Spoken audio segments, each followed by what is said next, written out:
ಗೌಡ್ರೆ ಹೇಳಿ, ಹೆಂಗ್ ನೋಡ್ತೀರಿ ಇಂಥ ಕೇಸ್ಗಳನ್ನು ನೀವು? ನಮ್ಮ ಅಡ್ವೊಕೇಟ್ ಸಾಹೇಬರು ಆಗ್ಲೇ ಒಂದು ಇದು ಮಾತು ಹೇಳಿದ್ರು. ಅಂದ್ರೆ ಆತನಿಗೆ ಆಕೆಯ ಡಿಮ್ಯಾಂಡ್ ನ ಪೂರೈಸಕ್ಕಾಗ್ಲಿಲ್ಲ. ಪೂರೈಸಕ್ ಆಗದೆ ಇದ್ದಂತ ಸಂದರ್ಭದಲ್ಲಿ ಅವ್ನು ಈಚೆ ಬಂದಿದ್ದಾರೆ. ನೋಡಿ ಎಷ್ಟು ಚೆನ್ನಾಗಿದ್ದಾಳೆ ಅವಳು. ಅಲ್ಲ ಚೆನ್ನಾಗಿದ್ದಾಳೆ ಚೆನ್ನಾಗಿಲ್ಲ ಅನ್ನೋದ್ರ ಬಗ್ಗೆ ನಮ್ಗೆ ಬೇಡ. ಅಲ್ಲ ಅಲ್ಲ ಅಲ್ಲ ಆಯ್ತಾ, ಅದು ನಮ್ಗೆ ಬೇಡ. ಚಂದವನ್ನ ಒಂದು ಮುಂದೆ ಓಣೆ ಮಾಡೋದು ನಾವು ಬೇಡ. ನಾವು ಓಣೆ ಮಾಡಕ್ಕೂ ನಾವು ಕುಂತಿಲ್ಲ. ಇಲ್ಲಿ ಹೆಣ್ಣು ಮಕ್ಕಳು ಯಾವ ರೀತಿ ಸಮಾಜದಲ್ಲಿ ಒಂದು ಗಂಡು ಹುಡುಗನ ಅಥವಾ ಒಬ್ಬ ವ್ಯಕ್ತಿಯನ್ನ ಹೇಗೆ ಮಿಸ್ಯೂಸ್ ಮಾಡ್ಕೊತಾ ಇದಾರೆ ಅವರ ಸೌಂದರ್ಯದಿಂದ ಅಂತ ಹೇಳ್ಬೋದು ನೀವು. ಹೌದು, ಆಯ್ತಾ. ಏಕೆಂದ್ರೆ ಕೆಲವು ಸೌಂದರ್ಯ ಅಲ್ಲ, ಆ ಸೌಂದರ್ಯ ಕೆಲವು ಗಂಡಸರನ್ನ ಈ ಮಾಯಾಜಾಲಕ್ಕೆ ಸಿಕ್ಕಿಸ್ಕೊಂಡು ಇವತ್ತು ಆತನ ಜೊತೆ ರಿಲೇಶನ್ಶಿಪ್ ಇಟ್ಕೊಂಡು ನೆಕ್ಸ್ಟ್ ಡಿಮ್ಯಾಂಡ್ ಮಾಡೋದು. ಆತ ಯಾವಾಗ ಆ ಡಿಮ್ಯಾಂಡ್ ನ ಈಡೇರ್ಸಕ್ ಆಗ್ಲಿಲ್ಲ, ಪೂರೈಸಕ್ ಆಗ್ಲಿಲ್ಲ ಅಂತ ಸಂದರ್ಭದಲ್ಲಿ ನನಗೆ ಏನು ರೇಪ್ ಮಾಡಕ್ ಬಂದ, ಅತ್ಯಾಚಾರ ಮಾಡಕ್ ಬಂದ, ನನ್ ಕೆಟ್ಟ ಮೆಸೇಜ್ ಮಾಡ್ದ. ಕೋರ್ಟ್ ಇವನ್ನೆಲ್ಲ ಸಲೀಸಕ್ ತಗೊಳ್ಳಲ್ಲ. ಇವತ್ತು ಕೇಳುತ್ತಾ? ಇವತ್ತು ಕೇಳಲ್ಲ. 3 ವರ್ಷ ಆದ್ಮೇಲೆ ಕೇಳುತ್ತೆ ಕೋರ್ಟು ಎವಿಡೆನ್ಸ್ ನ.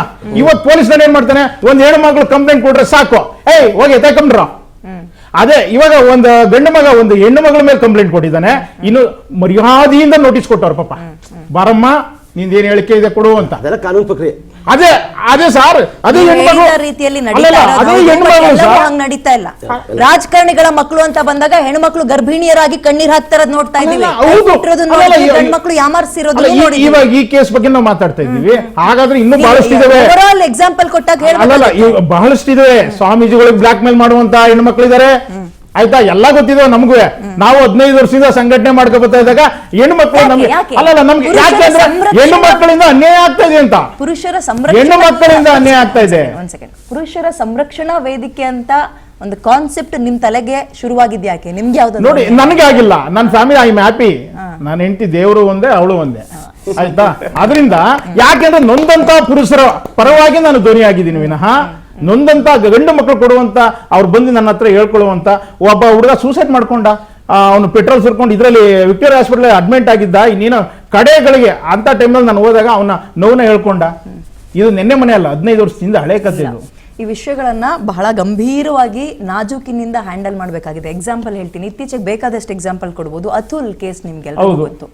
2 ಗಂಟೆ ವಿಡಿಯೋ ಮಾಡ್ಕೊಂಡು ನಂತರ ಸೂಸೈಡ್ ಮಾಡ್ಕೊಳ್ತಾನೆ. ಹೌದು, ಕಟ್ಕೊಂಡ ಹೆಂಡತಿ ಮಗುವನ್ನು ನೋಡಕ್ ಬಿಡದೆ ಅಂಡ್ ಹಣಕ್ಕೋಸ್ಕರ ಪೀಡಿಸ್ತಾಳೆ. ನನ್ಗೆ ಆಗ್ತಾ ಇಲ್ಲ, 2 ಗಂಟೆ ವಿಡಿಯೋ ಯಾಕಾಗ್ತಾ ಇದೆ ಅಂತ ನಾವು ಯೋಚನೆ ಮಾಡ್ಬೇಕು. ಹೆಣ್ಣು ಮಕ್ಕಳಿಗೆ ಫ್ರೀಡಮ್ ಬೇಕು, ಸ್ವತಂತ್ರ ಬೇಕು. ಯಾವ ವಿಚಾರದಲ್ಲಿ ಬೇಕು? ಯಾವ ವಿಚಾರದಲ್ಲಿ ಬೇಕು? ಸ್ವಾತಂತ್ರ್ಯ ಕೊಡ್ತಾ ಇದೀವಿ ಅಂದಾಗ ಅವರು ಏನು, ನಾನು ಏನ್ ಮಾಡೋದು? ಯಾರಿಗೆ ಕೊಡ್ತಾ ಇದೀರಿ? ಹೆಣ್ಣು ಮಕ್ಕಳಿಗೆ. ನಾವಲ್ಲ, ಈ ದೇಶದ ಕಾನೂನು ಕೊಡ್ತಾ ಇದೆ. ಅವರು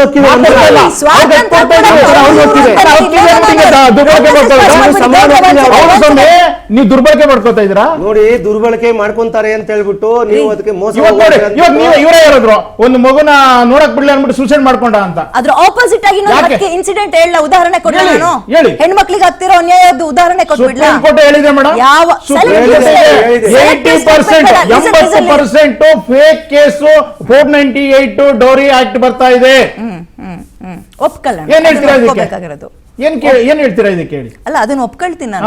ಏನ್ ಹೇಳ್ತೀರಾ ಅಂದ್ರೆ, ನಾನು ಇಲ್ಲಿ ಜರ್ನಲಿಸ್ಟ್ ಆಗಿ ಕೂತಿದ್ದೀನಿ, ಸೋಷಿಯಲ್ ಆಕ್ಟಿವಿಸ್ಟ್ ಅಲ್ಲ. ನೀವೇನ್ ಹೇಳ್ತೀರಾ ಅಂತ ಕೇಳಿದ ತಕ್ಷಣ ಬಟ್ ನಾನು ಏನ್ ಹೇಳಕ್ ಹೋಗ್ತಾ ಇದ್ದೀನಿ ಅಂದ್ರೆ, ಈ ಇನ್ಸಿಡೆಂಟ್ ನೋಡಿದಾಗ ಕಾನೂನು ಹೆಣ್ಣು ಮಕ್ಕಳ ಪರವಾಗಿದೆ ಅಂದ್ಕೊಂಡು ನಾನು ಏನ್ ಬೇಕಾದ್ರೂ ನಂಬೋದು, ಅಂಡ್ ಸಮಾಜ ಹೆಣ್ಮಕ್ಳು ಕಣ್ಣೀರ್ ಹಾಕುತ್ತೆ ಅಂದ ತಕ್ಷಣ ನಾನು ಏನ್ ಬೇಕಾದ್ರೂ ಮಾಡ್ಬೋದು ಅಂತ ಅನ್ಕೊಂಡಿದ್ರಲ್ಲ ಕೆಲವೊಂದು ಗುಂಪು ಹೆಣ್ಮಕ್ಳಲ್ಲಿ. ಕೆಲವೊಬ್ರು, ಎಲ್ಲ ಹೆಣ್ಮಕ್ಳು ಅಲ್ಲ, ಮೈ ಬಗ್ಸಿ ದುಡಿಯೋರು ಇದ್ದಾರೆ ಸರ್.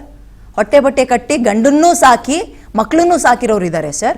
ಬಟ್ ಕೆಲವೊಂದು ಸೆಲೆಕ್ಟಿವ್ ಇಂತ ಹೆಣ್ಮಕ್ಳು ಬಗ್ಗೆ ಮಾತಾಡಿದಾಗ ನೀವು ಸ್ಟಾರ್ಟಿಂಗ್ ಒಂದು ಪಾಯಿಂಟ್ ಹೇಳಿದ್ರಿ, ಗಂಡು ಮಕ್ಕಳು ಮರೆಯಲ್ಲಿ ಕಣ್ಣೀರು ಹಾಕುವಂತ ಸ್ಥಿತಿ ಬಂತು ಅಂತ. ಬಂದಿದೆ, ಸ್ಟಾರ್ಟಿಂಗ್ ಓದ್ಬೇಕಾದ್ರೆ ಹೇಳಿದ್ರಿ.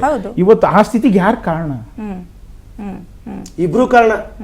ಏನ್ ಅವಳು ಅಪಾಪ ಆಕೆ ಹನಿ ಟ್ರ್ಯಾಪ್ ಇನ್ಸಿಡೆಂಟ್ ಬಿಡಿ, ಹನಿ ಟ್ರ್ಯಾಪ್ ಗಳ ಕೇಸ್ ನೀವು ನೋಡ್ತಾ ಹೋದ್ರೆ ರಾಜಕಾರಣಿಗಳ ವಿಚಾರದಲ್ಲಿ ಮುಂದೆ ಇರೋದು ಇಂತ ಸುಂದರಿಯರು, ಹಿಂದೆ ಅದನ್ನ ಹ್ಯಾಂಡಲ್ ಮಾಡೋರು ಯಾರು ಅಂತ ಗೊತ್ತಾ ನಿಮಗೆ? ಕೆಲವು ರಾಜಕಾರಣಿಗಳೇ ಇರ್ತಾರೆ.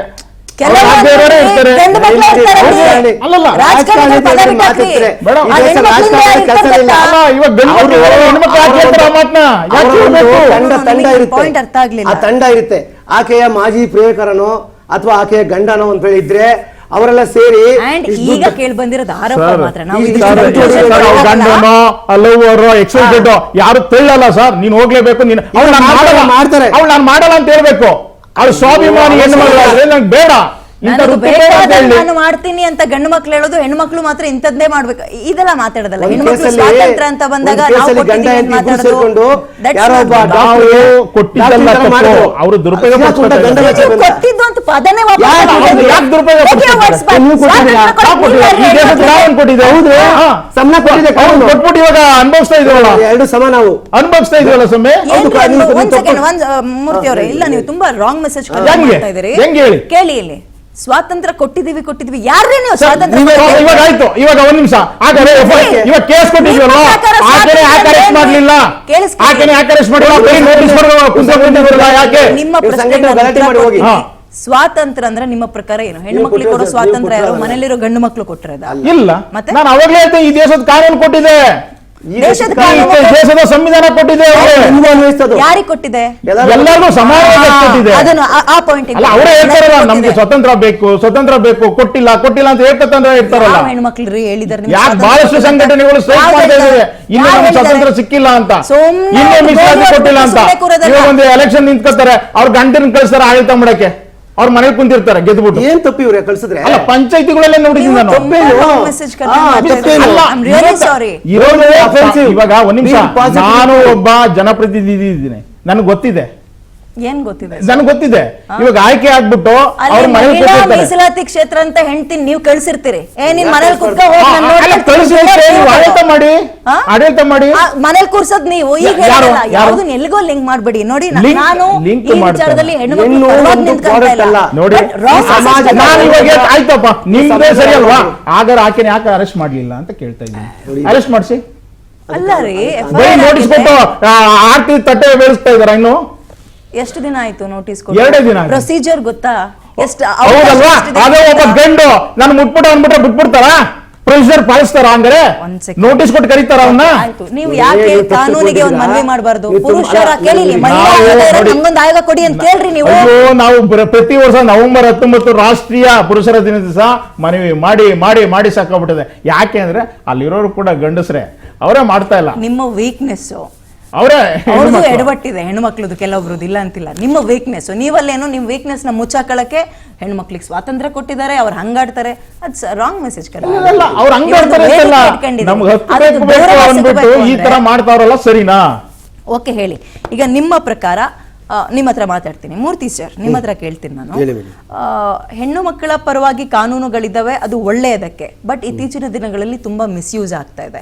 ಇಂಥ ಇನ್ಸಿಡೆಂಟ್ಗಳಾದಾಗ ಯಾಕೆ ಬದಲಾವಣೆ ತರಬಾರ್ದು? ನಾನು ಹೇಳ್ತೀನಿ ನೋಡಿ, ನಮ್ಮಲ್ಲಿ ಕಾನೂನುಗಳು ಸುಧಾರಣೆ ಆಯಿತು ಸಾಮಾಜಿಕ ಸುಧಾರಣೆಗೆ. ಫಸ್ಟ್ ಸುಧಾರಣೆ ಆಗಿದ್ದು ಬಾಲ್ಯ ವಿವಾಹ.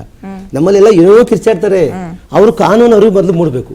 ಫಸ್ಟ್ ಬಾಲ್ಯ ವಿವಾಹ ಅನ್ನೋ ಕಾನೂನಿಗೆ ಒಂದು ಕಾನೂನು ತರಬೇಕು ಅಂತೇಳಿ ಅದಕ್ಕೆ ಒಂದು ಗೌರವ ಶಿಕ್ಷೆ ವಿಧಿಸಿ, ಯಾರ್ಯಾರು ಮದುವೆ ಮಾಡ್ತಾರೆ ಅಪ್ರಾಪ್ತ ವಯಸ್ಕ ಮಹಿಳೆಗೆ ಅಥವಾ ಪುರುಷನಿಗೆ, ಅದಕ್ಕೆ ಅವರು ಏನು ಮಾಡಿದ್ರು, ಪೇರೆಂಟ್ಸ್ನ ಜೊತೆಗಿರೋನೆಲ್ಲ ಸೇರಿ ಮಾಡಿ ಆದಷ್ಟು ಅದು ಕಂಟ್ರೋಲ್ಗೆ ಬಂತು. ನನ್ನ ಪ್ರಕಾರ ಕಾನೂನು ಬಂದಿತ್ತು. ನೆಕ್ಸ್ಟ್ ಬಂದಿದ್ದೇನು ಕಾನೂನು?